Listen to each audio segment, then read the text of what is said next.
Hello guys! For today's video, samahan nyo naman po ako ngayon magluto ng aming ulam na pangtanghalian. At kung hindi nyo pa po ako kilala, ako nga po pala si Glenn Jr. and I'm from San Vicente, Palawan.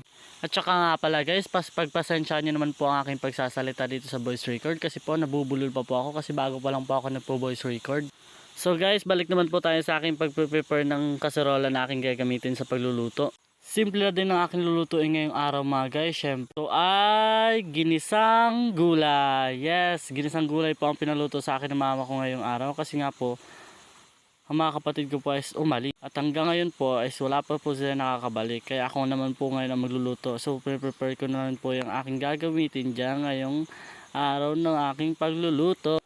So ayan guys, kumuha lang po ako ng plato na aking paghihiwaan po ng sibuyas, bawang at wala lang, syempre yun lang din naman po ang pinapanggisa nila mama. Kaya yun lang din ang gagamitin ko.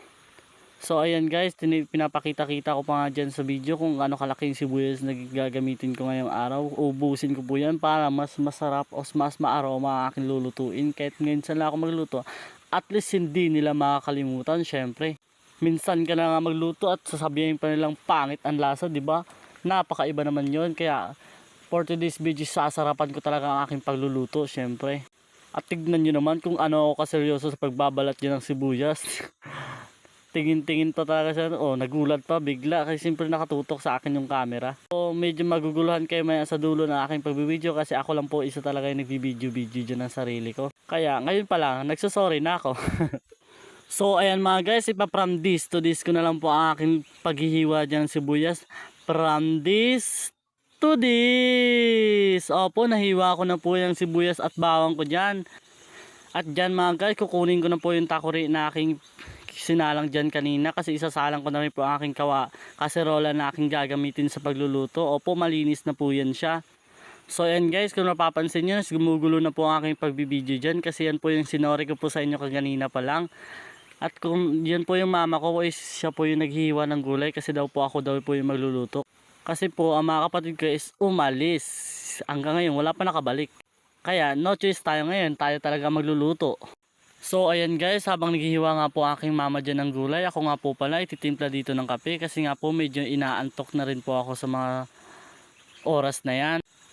At opo, tingnan niyo naman po yung aking pagtitimpla dyan ng kape. Hindi ba ako mapakali kasi natingin lang po ako ng tingin sa aking video. Kasi nga po, nagpapakute yarn. Ay hindi ka naman cute. Ayan, kung mapapansin nyo po is diabetes daw po kasi ako magtimpla ng kape. Kaya ganyan, 2 kutsara lang nilagay ko. Diabetes pa rin, 'di ba? Ay sa mga oras niyan, guys, is diyan na po yung oras na ugasan ko na po yung gulay. Gulay na aking gagamitin sa pagluluto. Kung napapansin nyo po, sinugasan ko po talaga yun na mabuti. Pero naugasan na rin po yan siya. Pero inugasan ko lang po ng pangalawang beses. Para malinis, 'di ba? Anli tubig naman kami dito sa may lugar namin eh. Kung bakit nasabi ko na anli tubig, syempre po malapit po kami sa ilog. Opo, inugasan ko lang po yung okra, talong, upo, pati sitaw. At sa mga oras na yan guys, nagpe-prepare na po yan ako ng camera ko dyan para makita po ako sa video syempre. Paano nyo ako mapapanood kung hindi nyo ako nakikita, 'di ba? At ayan guys, ipapakita ko na rin din po sa inyo ang aking gagamitin dyan sa pagluluto. Tinapon ko po saglit ang aking pinagbalatan ng sibuyas. Ayan po, at simple lang din po ang aking gagamitin dyan. Yan lang din po ang sibuyas, bawang, mantika, syempre asin para magkalasa, pati na rin magic sarap. Pero huwag kayong mag-alala, mas masarap ako dyan. Joke lang. Syempre baka may magalit ha. Kaya kung sinong gustong sumarap ang luto dyan, bumali na kayo ng magic sarap. Uy, nag-commercial yarn. So sa mga oras na yan guys, is tinignan ko na ang aking kaserola kung tuyo na rin po ang tubig at lalagyan ko na rin po yan ng mantika. Kasi po ginisaran din po ang aking lulutuin ngayong araw na ito. Yes. Tignan nyo naman kung gaano kagulo ang aking pagkakamera dyan. At yan na po, ang time na igigisa ko na ang aking sibuyas pati bawang. At syempre para mas masarap, ipatagal-tagalin natin. Lagyan natin ng aroma. Ano daw lalagyan ng aroma? Di ba hinihintay na magkaroon ng aroma yan tapos inaamoy? Ay ikaw, huwag ka rin magpalata ngayon ka lang nagluto. So ayan mga guys, is ginigisa-gisa ko lang po yung bawang at sibuyas ko na nilagay dyan sa kaserola. Opo, kasi po para magkaroon po siya ng aroma. Hindi ko nilalagyan ng aroma, syempre hindi naman nilalagay yun, di ba?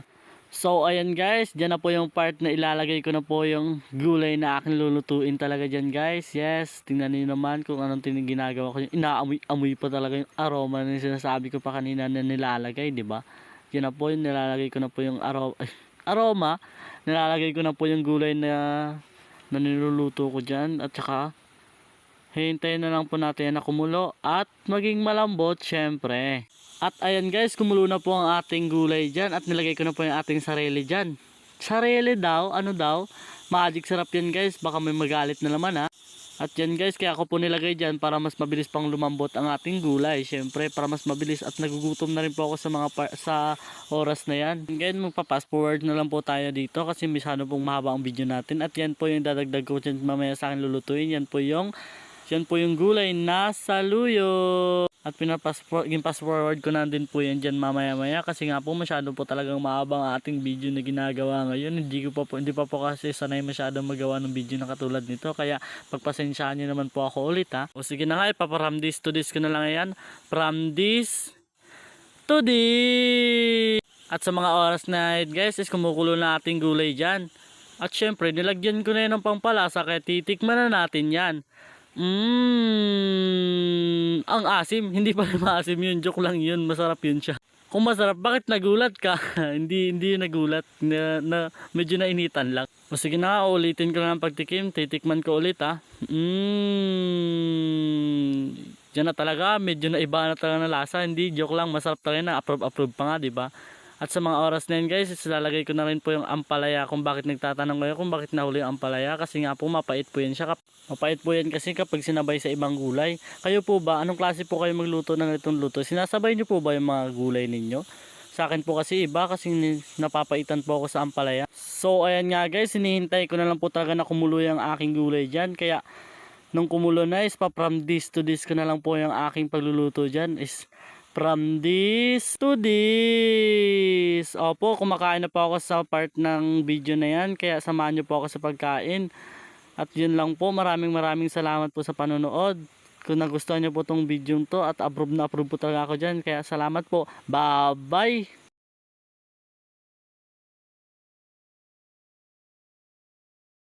Sa akin, kaya kung nagustuhan yung video ko, salamat. Bye-bye!